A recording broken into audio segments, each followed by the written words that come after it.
Now, the other thing that you will also notice regarding the wealth, okay, Venus is in Capricorn in the birth chart.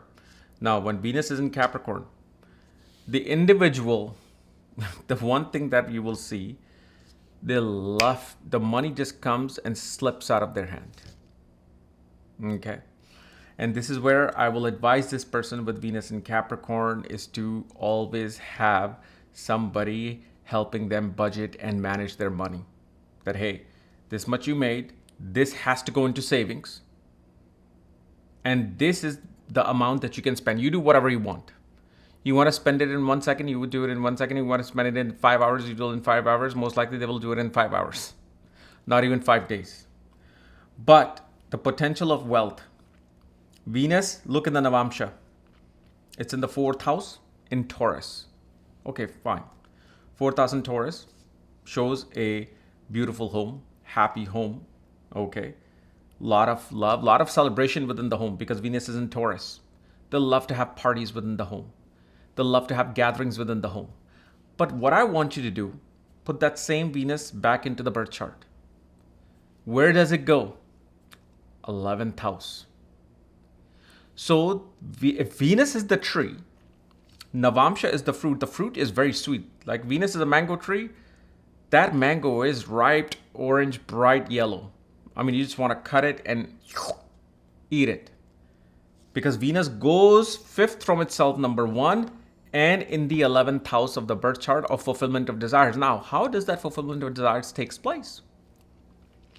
Well, what is Venus the Karka Avastha for? It is the Karka of marriage.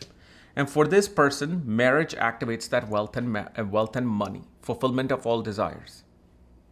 Number 2, the biggest transformation for this individual will be from birth of children. Okay? Because naturally I can see with the Navamsha, their womb will produce very blessed children. Why? Because look at the Navamsha 4th house. See, 4th house, use that for children as well because that's the womb. What is it that you are baking for 9 months? Even if you're male or female, doesn't matter. You are part of that process, right? So Navamsha shows the fruits of that particular womb. Shows that the seed of the children that are coming in, they're going to be bringing in wealth with them. And the transformation you will see for Cancer ascendant happens the moment children are born. So for those people, especially the younger generation who's like, I don't want children, I don't want that. And I get it because of the economy and the inflation, the worldwide inflation. I get that. But if you want to go surpass that, you will need to reproduce. You will need to move forward with having children. And most definitely this person will have children. Okay. Especially when I see the retrograde Jupiter. Definitely. And the biggest part we also see that their home is either going to have odd number of steps. Home will equal house number could equal to number 7. And especially if they live in a high rise, it'll be the bottom part of the high rise because of Ketu in the 4th house. They may even have like a very lonely, narrow lane, or they could have a very house at the very end of the home, very end of the lane, maybe like a cul-de-sac. And Venus is in the birth chart approaching Mercury. So multiple homes, multiple vehicles. You will see with this person what happens is when they buy a home, within a month or so, they even get a vehicle. Or within 3-4 months, they also come up on an investment property, they buy another property.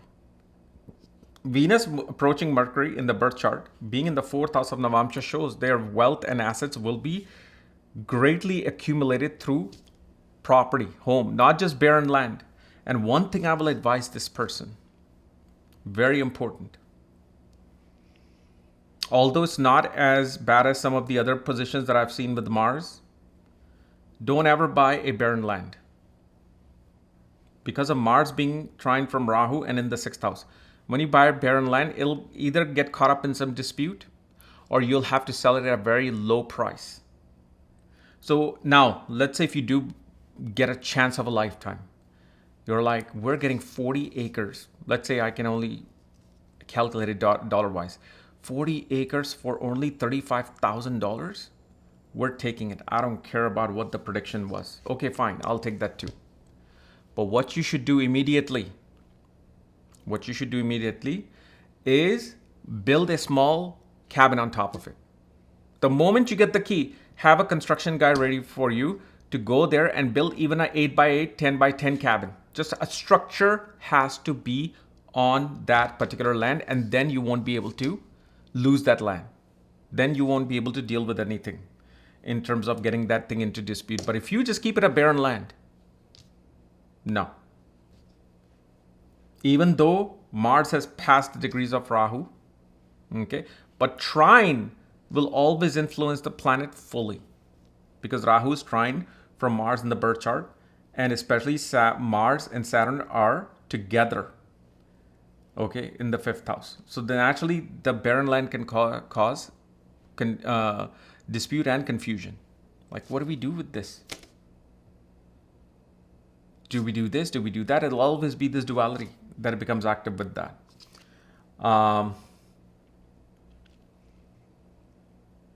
And especially if you see in the Navamsha, Rahu, Moon, Rahu are in the 3rd house, ultimately they'll get a neighbor who's going to have some form of an addiction.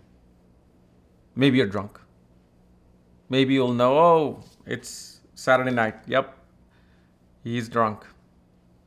So those are the things. Now there's so many things, but like I said, my hard drive is so caught up that I can't go much deeper. I mean, look, I with this, just the birth and Navamsha, if I really wanted to, I mean, I can go on and on for another 30 minutes. Another 30 minutes easily. But I wanted to just discuss this because, it's something that just clicked, because all the other charts, weren't, I mean, the information was there, but it's like, I didn't want to discuss it's like most of the charts I saw, 7-8 charts are opened up. It's like, I can't discuss this on YouTube. So I need to find something that I can just be more open with. Although there's many things here that probably won't discuss here on YouTube to this person. But one thing I'll tell this person, that they have a yoga for multimillionaire, but only after 32. Yoga for multimillionaire is there. Easily it's there. Okay. So anyway, guys, this was my analysis of the Navamsha. Again, like I said, I can keep going deeper and deeper, but I do need to render this video. And the thing is, it takes a long time for me to render the video. This is why I have to because this is, I think, and I always forget. I think I'm recording this in 8K, because this camera can do 8K, 6K, 4K, 2K, but it's always on 8K for some reason. But yeah, so I don't want to spend much time, but remember, I'm uploading Cancer blank chart predictions, and you can see the link in the description for that. And of course, my signature reading, which is now the most important reading, I think, out of all. I'm like, if you need a remedy, forget every single remedy, even wristwatch. Signatures have to be corrected the most. Signatures is like, amazing. Okay. So anyway, we'll see you later. Bye-bye.